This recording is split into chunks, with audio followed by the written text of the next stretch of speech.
Assalamualaikum warahmatullahi wabarakatuh. Sahabat-sahabat, pernah berdoa? Tentunya kita semua pernah melakukan berdoa kepada Allah. Meminta sesuatu kepada Allah. Mengapa kita berdoa? Karena memang kita adalah orang lemah. Kita masih membutuhkan yang lain. Tahukah Anda apa hakikat doa itu, saudara-saudaraku? Bagaimana doa itu? Agar doa itu dikabulkan. Yang pertama, hakikat doa itu yang pertama harus kita ketahui bahwa doa adalah ibadah. Sama dengan ibadah-ibadah yang lain. Sehingga bahkan merupakan inti dari ibadah. Sebagaimana firman Allah di dalam surat Ghafir ayat 60. Allah Subhanahu wa ta'ala mengatakan yang artinya, dan Tuhanmu berfirman, berdoalah kepadaku, niscaya akan kuperkenankan bagimu. Sesungguhnya orang-orang yang menyombongkan diri dari ibadah kepadaku akan masuk neraka jahanam dalam keadaan hina. Dalam ayat ini Allah Subhanahu wa ta'ala menjadikan doa sebagai ibadah. Allah menyebutkan doa dengan ungkapan ibadah kepadaku. Karena menyatakan berdoalah kepadaku. Apa yang diungkapkan dalam ayat ini persis seperti sabda Rasulullah SAW. Ad-du'a'u mukhul ibadah.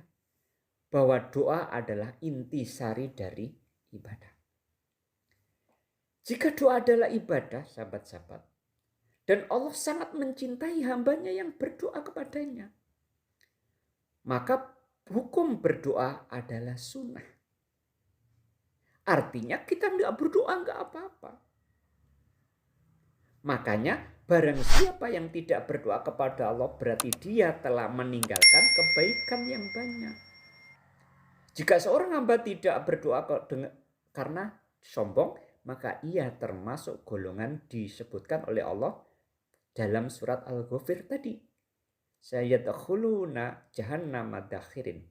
Mereka akan masuk neraka jahanam dalam keadaan hina. Dakhirin ini adalah orang-orang yang hina, rendah, dan hinakan. Yang pertama. Yang kedua, terkait dengan doa, Allah telah menjelaskan agar kita berdoa kepadanya. Disertai dengan memenuhi seruannya, terikat dengan syariatnya, dan mengikuti Rasulnya. Sebagaimana firman Allah Subhanahu wa ta'ala di dalam surat Al-Baqarah ayat 186. Falyastajibu li wal yu'minu bi la'allahum yarsyudun.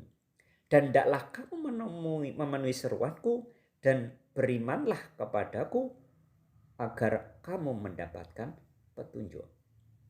Hal ini sejalan dengan sabda Rasulullah SAW yang artinya ia berdoa kepada Allah, tapi makanan dan minumannya dari barang yang diharamkan, maka bagaimana mungkin akan dikabulkan doanya?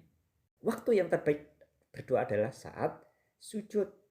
Maka Rasulullah SAW bersabda, posisi seorang hamba yang paling dekat dari Tuhannya adalah pada saat ia sujud. Maka berbanyaklah doa ketika itu. Maka kata Rasulullah SAW, ada 3 orang yang doanya tidak akan ditolak. Yaitu orang yang puasa hingga buka, imam yang adil, doa orang yang dindolimi. Allah akan mengangkat doanya hingga di atas awan dan akan dibukakan baginya pintu-pintu langit. Dan Allah pun berfirman, demi kemuliaanku, sungguh aku akan menolong kapan saja. Kemudian yang ketiga, sahabat-sahabat, bahwa keberadaan doa sebagai suatu ibadah tidak berarti bahwa kita boleh meninggalkan hukum kausalitas. Sebagai contoh, kita ingin dapat rezeki kemudian kita tidur aja. Tidak. Harus kerja kausalitasnya karena rezeki itu datang melalui aktivitas. Maka Rasulullah SAW sebagai contoh, Rasulullah telah menyiapkan pasukan untuk perang Badar.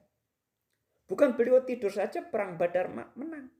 Beliau mengatur pasukan masing-masing tempat beliau. Beliau juga telah menyiapkan mereka dengan persiapan yang baik. Kemudian setelah itu beliau masuk ke bangsalnya seraya meminta pertolongan kepada Allah Subhanahu wa taala. Beliau saat itu banyak sekali berdoa. Sehingga Abu Bakar berkata, "Wahai Rasulullah, sebagian dari doamu ini telah cukup."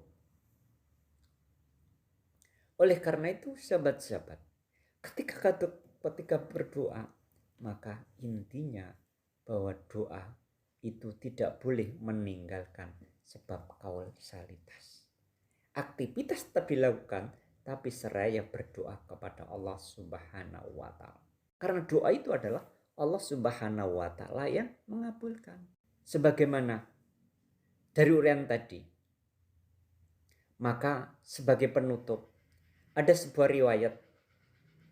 Jadi hakikat syariah dalam berdoa dikatakan bahwa tak seorang pun muslim yang berdoa kepada Allah dengan suatu doa yang di dalamnya tidak ada dosa dan memutuskan silaturahmi, kecuali Allah akan memberinya salah satu dari 3 perkara.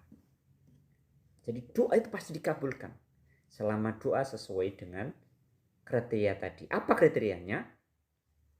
Di dalamnya tidak ada dosa, tidak memutuskan silaturahmi, kecuali Allah akan memberikan 1 dari 3 ini.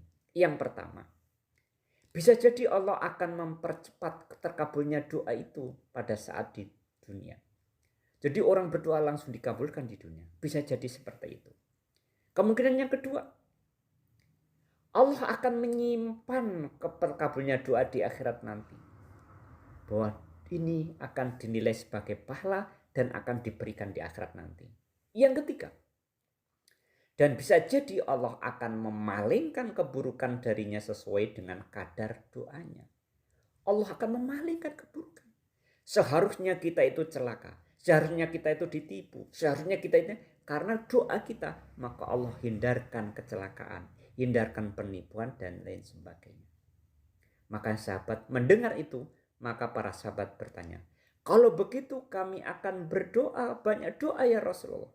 Rasulullah juga bersabda, "Jika kamu banyak doa, maka Allah akan lebih banyak lagi mengabulkannya."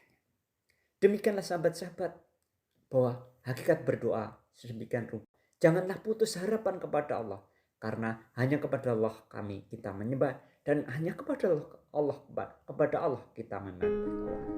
Karena dengan itulah kemudian Allah memberi kemuliaan kepada kita, Allah memberi kemuliaan kepada kita, dan Allah akan menjadikan orang-orang beriman di antara kita. Demikian, Assalamualaikum warahmatullahi wabarakatuh.